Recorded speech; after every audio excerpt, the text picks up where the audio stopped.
सार्वजनिक भीम जयंती समितीतर्फे शहरात सायंकाळी रॅलीचे आयोजन। महामानव भारतरत्न डॉक्टर बाबासाहेब आंबेडकर यांच्या 134व्या जयंतीनिमित्त सार्वजनिक भीम जयंती समितीतर्फे शहरात सायंकाळी रॅलीचे आयोजन करण्यात आले होते।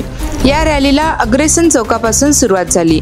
रॅलीत डॉक्टर बाबासाहेब आंबेडकरांच्या जीवनातील प्रसंगाचे देखाव्यांचे खास आकर्षक होते। या रॅलीत बौद्ध अनुयायांसह भंते, बौद्ध धम्मगुरू, सार्वजनिक भीम जयंती महोत्सव समितीचे अध्यक्ष दिवाकर गवई, उपाध्यक्ष संजय डोंगरे यांच्यासह समाज बांधव मोठ्या संख्येने सहभागी झाले होते। अग्रेसन चौकापासून रॅली अकोट स्टँड चौक, माणिक टॉकीज, कोतवाली चौक, गांधी चौक, डॉक्टर बाबासाहेब आंबेडकर खुले नाट्यगृह, बसस्थानक चौक मार्गे अशोक वाटिकेत या रॅलीचा समारोप झाला।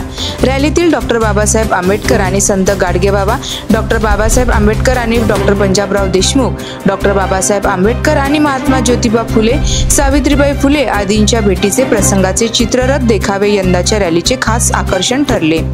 बाबासाहेब आंबेडकर यांच्या जयंतीनिमित्त अकोला शहरातील विविध भागातून बौद्ध अनुयायी अशोक वाटिकेत येत असल्याने अशोक वाटिकेत निळा जनसागर। बाबासाहेब आंबेडकर यांच्या जयंतीनिमित्त अकोला शहरातील विविध विभागातून बौद्ध अनुयायी अशोक वाटिकेत येत असल्याने अशोक वाटिकेत निळा भीमसागर उसळला होता।